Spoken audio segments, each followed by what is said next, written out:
அழகிய காடு ஒன்றில் சுறுசுறுப்பான சிண்டு என்ற இளம் அணில் யாருக்கும் தொந்தரவு தராமல் தன் வேலைகளை செய்து குளிர்காலத்திற்காக மகிழ்ச்சியுடன் கொட்டைகளை சேகரித்துக் கொண்டிருந்தது. ஆனால் சோம்பேறியும் தந்திரக்காரனுமான குல்லா என்ற நரி எப்படியாவது உழைக்காமல் வாழ வழி தேடிக் கொண்டிருந்தது. ஒரு நாள் சிண்டு மண்ணை தோண்டும் போது பளபளப்பான தங்க விதையை கண்டெடுத்தது. பேராசைப்படாமல் அதை சாப்பிடாமல் கனிவுடன் நட்டு வளர்க்க முடிவு செய்தது சிண்டு. இதை கண்ட குல்லா ஏமாற்ற முயன்றும் பலிக்கவில்லை. சிண்டுவின் தொடர்ச்சியான பராமரிப்பால் அந்த விதை முளைத்து தங்க இலைகளுடன் கூடிய செடியாக வளர்ந்தது. சிறிது காலத்திலே காட்டில் கடும் வறட்சி ஏற்பட்டு அனைத்து விலங்குகளும் தாகத்தால் வாடின. அப்போதும் சிண்டுவின் தங்கச்செடி மட்டும் வாடாமல் இருந்தது.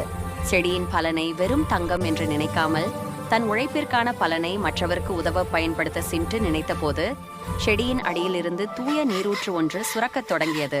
உண்மையான செல்வத்தின் மதிப்பை அறிந்த சிண்டு எல்லா விலங்குகளுக்கும் நீரை பகிர்ந்தளித்தது. இதனை கண்ட குல்லா தனது சோம்பேறித்தனத்தையும் பேராசையையும் உணர்ந்து வருந்தியது.